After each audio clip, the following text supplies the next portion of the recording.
반갑습니다. 아파트 가격 정파가시 시작하겠습니다. 조금 전에 KBS 속보가 뜨면서 휴일 발칵 뒤집혀졌는데요.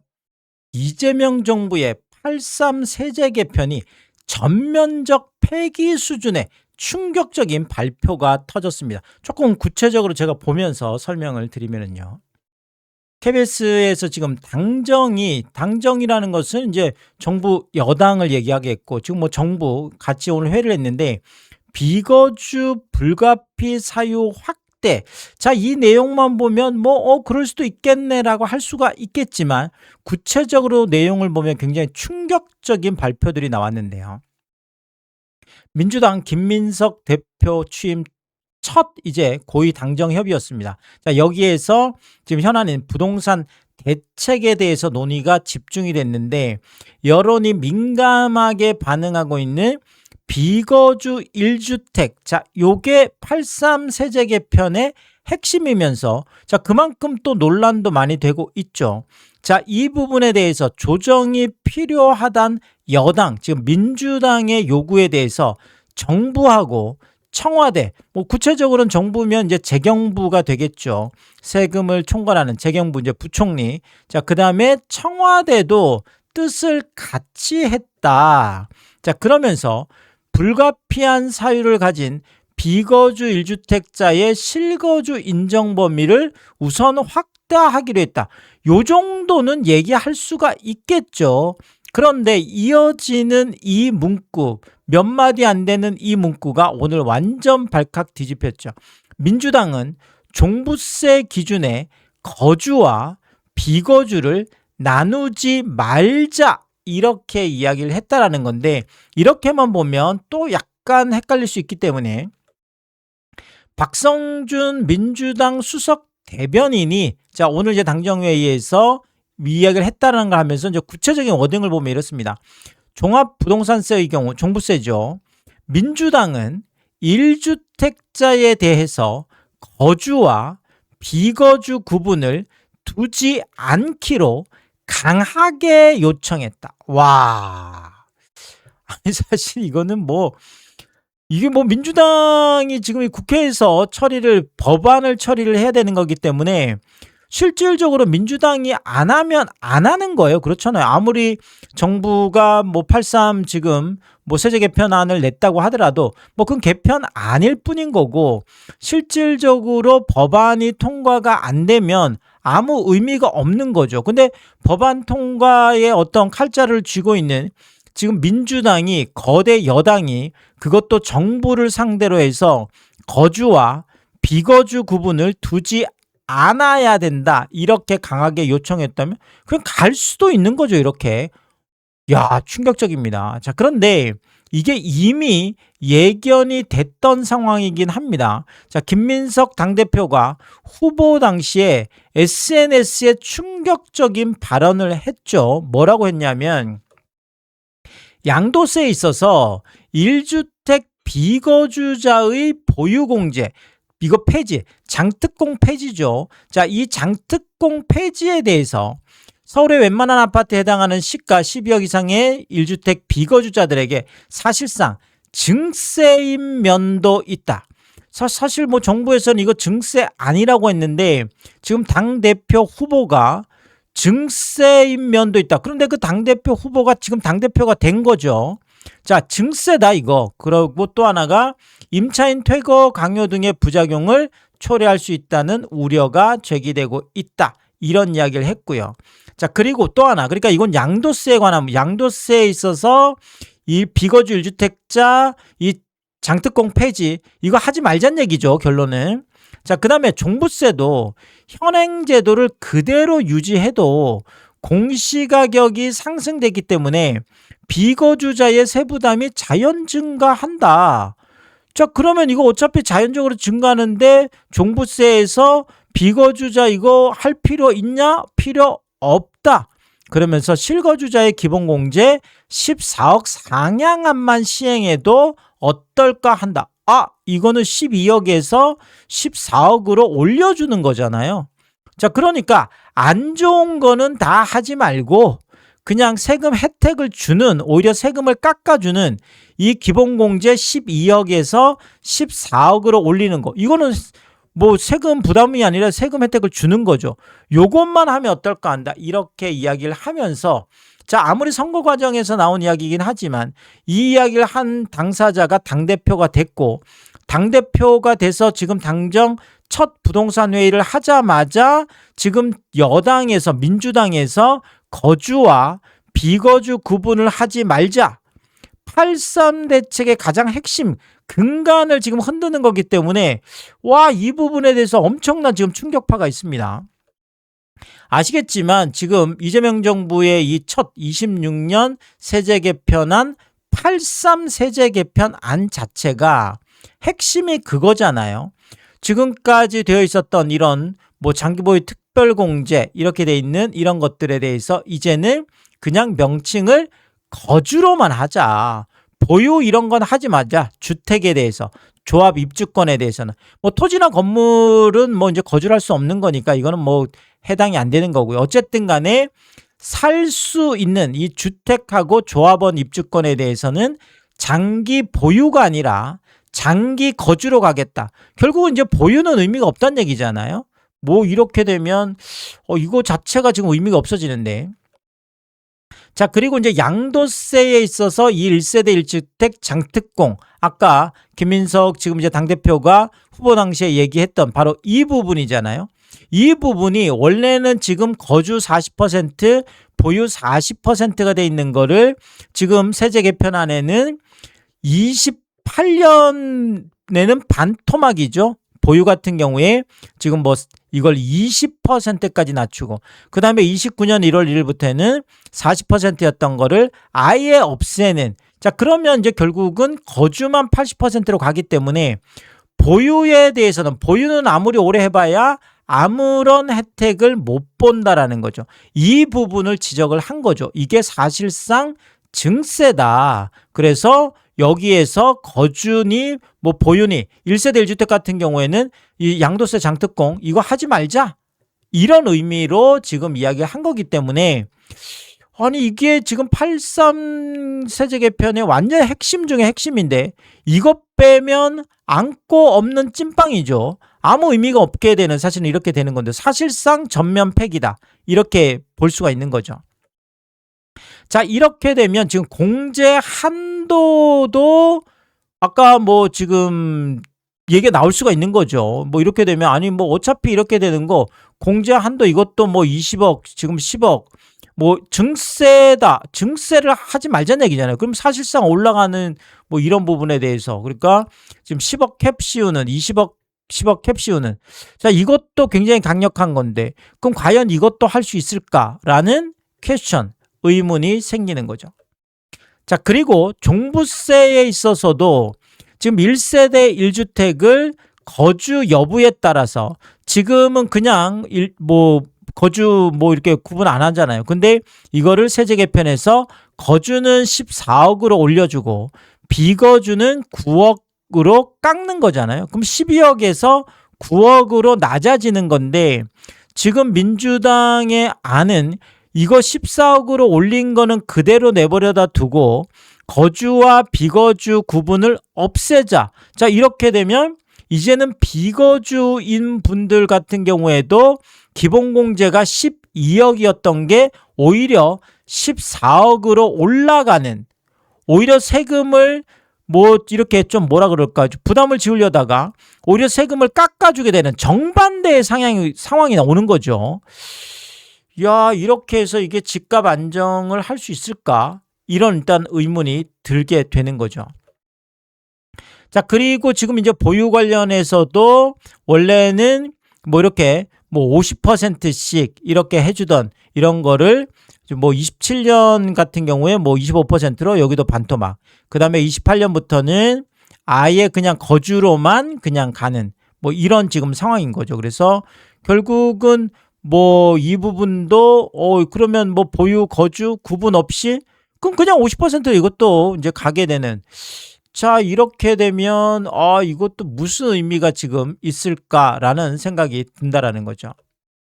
자, 그러면 이거 뭐 지금 금액 한도 800만 원, 600만 원 정해놓은 거, 이것도 갈 필요가 있을까? 이런 생각이 드는 거고.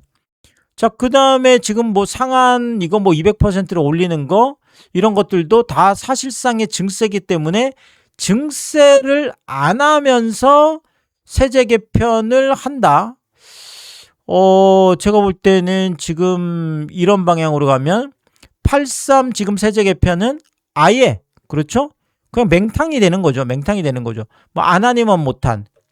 자, 결국 이 정도 수준의 개편이면 안 하니만 못한 거잖아요. 그러면 83 세제 개편안은 사실상 전면 폐기 수준으로 뭐 그냥 제가 볼 때는 뭐 안 하니만 못한 것 같아요. 뭐 야, 이게 지금 뭐 무슨 일인가 싶습니다. 사실. 자, 물론 지금 이거는 지금 여당에서 민주당에서 뭐 이렇게 강력하게 요구를 지금 했던 거고, 또 그다음에 양도세 관련된 분은 김민석 지금 뭐 당대표가 뭐 이제 후보 당시에 이야기했던 부분이어서 이게 이제 논의되는 과정에서 어떻게 될지는 지켜보긴 해야 되겠죠. 뭐 이거 확정된 게 아니라 오늘 이제 첫 회의를 하면서 이런저런 얘기가 나왔는데 그 이야기 중에서 지금 민주당에서 오히려 지금 뭐 이렇게 거주와 비거주를 83 대책의 근본인 거주와 비거주 구분하는 이 부분을 하지 말자.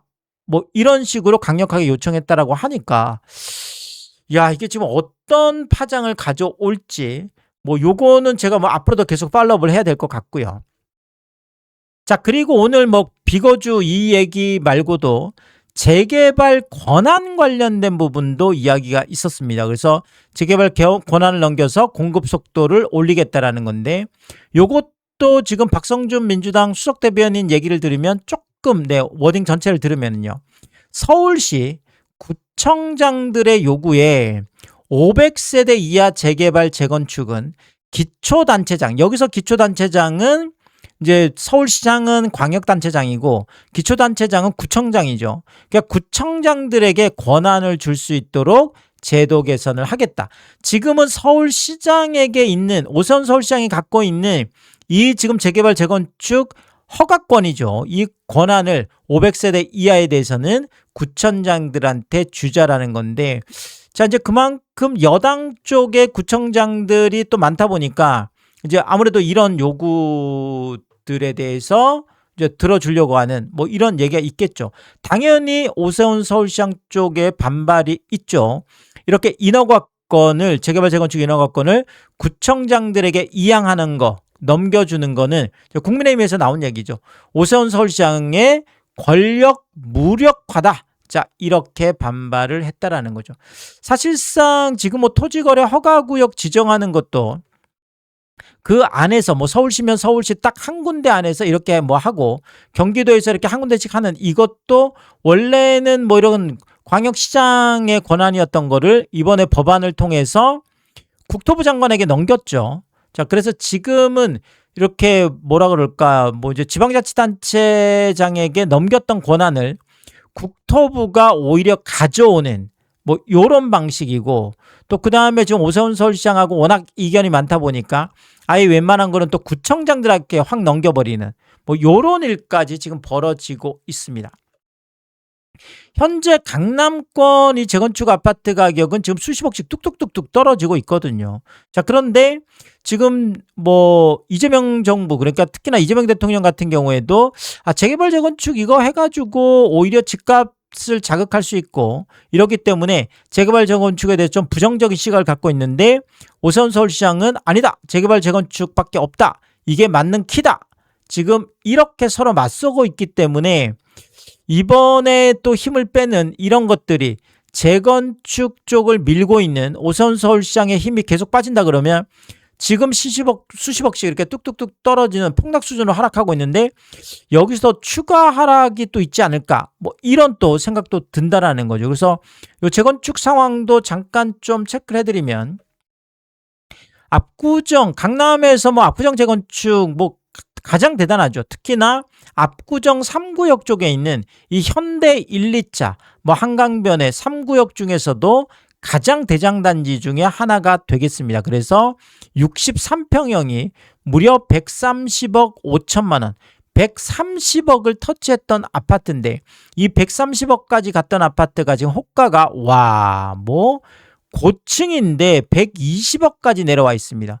뭐 갑자기 10억, 그냥 10억 떨어지는 건 지금 일이 아니에요.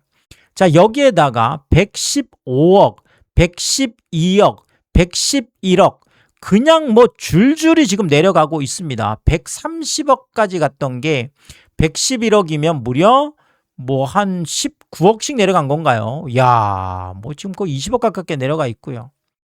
자, 그리고 104억, 103억. 와.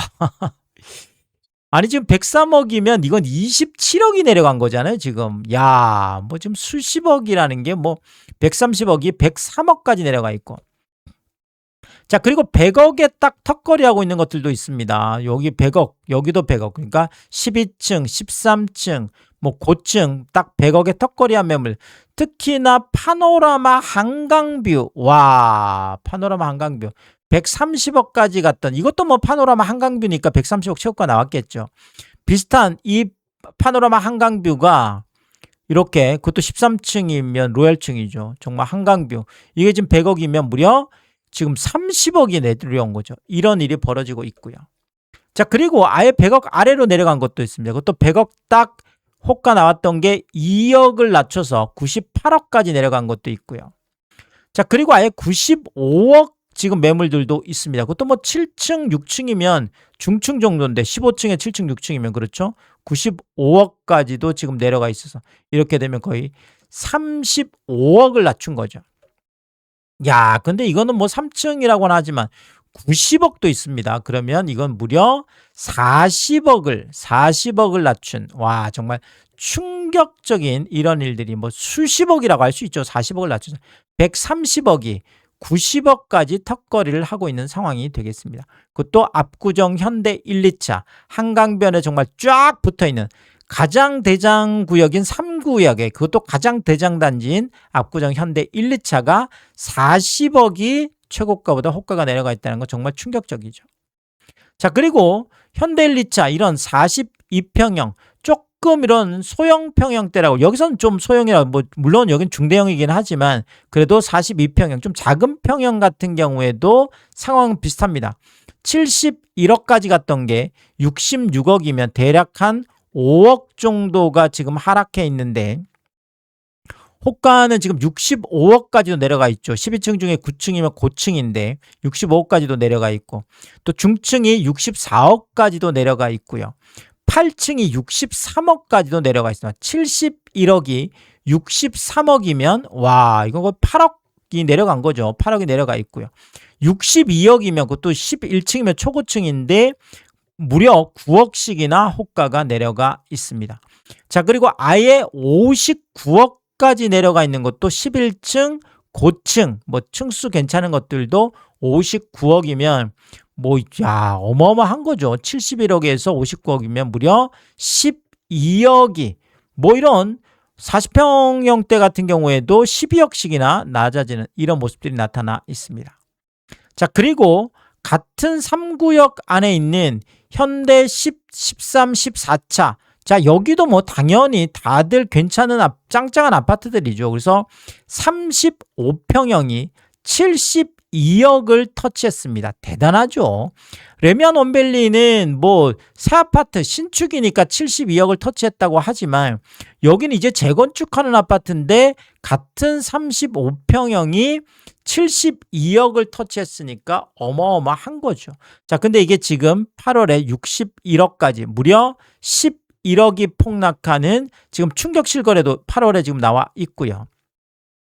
자, 호가를 보면 61억에서 아예 11억이 낮아졌는데 한 1,000만 원을 꺾기 한 것도 나와 있죠. 지금 고층인데도 1,000만 원을 꺾은 61억도 비싸단 거죠.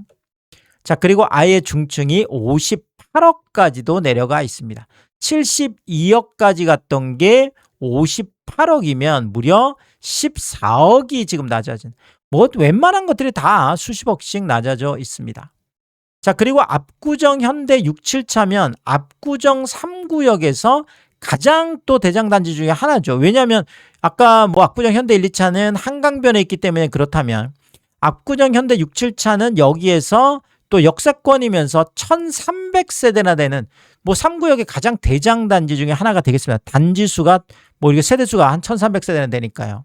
여기도 41평형이 그래서 81억을 찍었습니다. 어마어마하죠. 47평에 81억 찍었으니까. 자, 근데 실거래는 7월에 74억 5천까지 지금 내려가 있는데 81억까지 갔던 게 지금 매물은 73억, 72억까지 지금 줄줄이 지금 내려서고 있고요. 자, 그리고 70억이면 고층인데 지금 11억이 81억까지 갔던 게 11억이 지금 내려가 있는 이런 상황이고, 자, 고층이 69억까지 꺾은 것도 있죠. 그러면 이건 12억이나 지금 낮아진 상황이 되겠습니다. 자, 그리고 72억에 내놨던 분이 지금 4억을 낮춰서 68억 이렇게 호가를 뭐 4억씩 낮추는 뭐 이런 분들도 지금 나오고 있고요. 자, 그리고 지금 여기는 68억, 뭐 6층도 68억, 뭐 중층도 있지만 지금 5층 같은 경우에는 67억 매물도 있습니다. 81억까지 갔던 게 80억이 무너지고 70억이 무너지고 67억까지. 와, 이것도 상당히 지금 충격적인 상황이 되겠습니다. 거의 뭐 한 14억인가요? 14억 가깝게 지금 내려가 있는 정말 뭐 이런 일들이 지금 벌어지고 곳곳에서 지금 다 이렇습니다. 자, 그리고 여기는 압구정 2구역이죠. 신현대 11차 61평 같은 경우에도 128억까지 갔던 게 실거래도 딱 100억 턱걸이에 있어서 지금 27억 5천, 28억이 실거래가 내려가 있는데 호가는 지금 98억이면 128억에서 98억이면 무려 30억이 낮아져 있는데 10층, 고층 다 고층 매물들이고요. 자, 그리고 고층 매물이 92억까지 내려가 있습니다. 128억이 92억이면 거의 뭐 얼마 정도가 되나요? 한 지금 36억 뭐 이렇게 되나요? 와, 지금 어마어마하죠. 뭐 36억씩이나 이렇게 낮아진 매물이 나와 있고. 자, 86억이면 이건 지금 40억이 넘어가죠. 42억을 낮춘 매물이 나왔네요. 아까 뭐 압구정 현대 1, 2차 뭐 40억 낮췄다고 하는데 여긴 42억씩이나 낮춘 것도 13층 중에 10층이면 고층 매물이 되겠고, 자, 42억을 낮췄는데 또 고층 매물이 1,000만 원을 더 꺾어서 128억까지 갔던 게 85억 9천까지도 내려가 있습니다. 자, 그리고 대치음마도 그렇죠. 지금 30평 38억까지 갔던 게 33억 4천까지 실거래, 4억 6천, 5억 가깝게 내려가 있는데 32억 5천 고층, 32억 5천 고층, 뭐 8동 3동 난리 났고요. 자, 그 다음에 이거는 34억에 내놨던 건데 1억 5천을 낮춰서 32억 5천, 호가를 계속 조정을 하고 있는 거죠. 자, 그리고 38억까지 갔던 게 31억대 매물이 쏟아지고 있습니다. 38억이면 40억 쪽으로 가던 매물인데 이제 31억의 턱걸이, 31억대면 오히려 20억대로 떨어질 수 있는 충격적인, 40억을 바라보던 게 20억을 걱정해야 되는 이런 상황이 온 거죠. 이것도 좀 내용을 보면 33억에 내놨던 게 5천 낮추고 6천 낮춰서 31억 9천까지 가 있고요. 32억 5천에 내놨던 거를 8천만 원을 낮춰서 31억 7천의 턱걸이, 32억 4천 내놨던 걸 4천 낮추고 5천 낮춰서 31억 5천의 턱걸이, 32억 5천에 내놨던 걸 1억을 낮춰서 31억 5천의 턱걸이, 32억 내놨던 걸 6천만 원을 깎아서 31억 4천의 턱걸이. 그러다 보니까 결국은 뭐 고층 매물인데 딱 이것저것 끝자리 떼고 31억에 딱 나와 있는 매물도 있다라는 거죠. 38억까지 갔던 게 31억으로 7억을 낮춘 것도 7억을 낮춘 거지만 38억에서 40억으로 가던 게 이게 무너지고 이제 31억에서 여기서 1억 1천만 원만 떨어지면 저층 같은 경우에는 20억대 실거래가 나올 수도 있는 정말 충격적인 상황으로 가고 있습니다. 자, 오늘 박성준 민주당 수석 대변인이 했던 이 충격적인 종합부동산세의 경우 민주당은 1주택자에 대해서 거주, 비거주 구분을 두지 않기로 강하게, 그렇죠. 강력하게 정부에 요청을 했다. 자, 뭐 김민석 지금 뭐 당대표가 갖고 있는 지금 생각도 뭐 이제 이런 쪽의 이야기 좀 이미 나와 있는 생각이고. 자, 이게 지금 당정이 이제 계속 협의를 해 나가겠죠. 자, 그런데 종합부동산세뿐만 아니라 지금 김민석 당대표가 지금 후보 당시에 양도세 부분도 얘기를 했었기 때문에, 그래서 뭐 거의 정말 뭐 완전 정말 전면적 폐기 수준의 상황으로 갈지, 아니면은 어느 정도는 좀 그래도 뭐 집값 안정을 위해서 8.3 세제 개편이 어떤 효과를 발휘하기 위한 이런 것들이 사실상 입법화가 될 수 있을지 갑자기 지금 굉장히 혼란스러워졌습니다. 그래서 이 부분은 굉장히 또 중요한 얘기들이기 때문에 새로운 이야기 있을 때마다 제가 빠르게 또 업로드를 하도록 하겠습니다. 오늘도 유튜브 쇼핑까지 시청해주신 여러분들, 저의 찐 시청자분들이다, 찐 구독자분들이다, 항상 크게 감사의 말씀을 드리겠습니다. 여러분들 쿠팡에서 구매를 하실 일이 있을 때 아래쪽 하단에 띄워드리고 있는 삼양라면 링크를 통해서 구매를 해주시면 제가 영상을 만드는데 큰 도움이 되고 있다, 이렇게 말씀드리겠고, 정말 짧지 않은 영상입니다. 늘 끝까지 시청을 해주시고 유튜브 쇼핑까지 오신 게 그런 거죠. 저는 삼양라면이 좋아서, 삼양라면이 맛있어서 삼양라면만 올려드리고 있는데, 삼양라면만 구매를 해주셔도 감사합니다. 근데 많은 분들이 뭐 작은 것 하나 구매하실 때도, 가끔 또 고가 제품 구매하실 때도 일부러 꼭 이 삼양라면 링크를 통해서 구매를 해주셔서 참 번거롭고 귀찮은 일임에도 불구하고 저에게 도움이 되라고 이렇게 마음 써주시는 거, 뭐 제가 매일매일 확인하다 깜짝깜짝 놀랍니다. 와, 이런 것까지 구매해 주신다고. 늘 항상 몸둘 바를 모르게 다시 한번 크게 감사의 말씀을 드리겠습니다. 파가시 멤버십 킹스피도 개설해 두고 있습니다. 구독 옆에 가입 버튼 누르시면 월 9,990원 책정되어 있고요. 킹스피 분들에게는 왕관 모양으로 표시를 해드리고 있습니다. 오늘도 킹스피 여러분을 소개해드리겠습니다. 김명신님, BS3님, 김화정님, 윤복자님, 빛빛을 사모님, 유흥준님, 미셸님, 정영돈님, 항상 감사의 말씀을 드리겠고, 또 많은 분들이 킹스피를 통해서 응원해주시면 고맙겠습니다. 오늘의 이야기가 도움이 되었다면 구독과 좋아요 부탁드리겠습니다. 고맙습니다.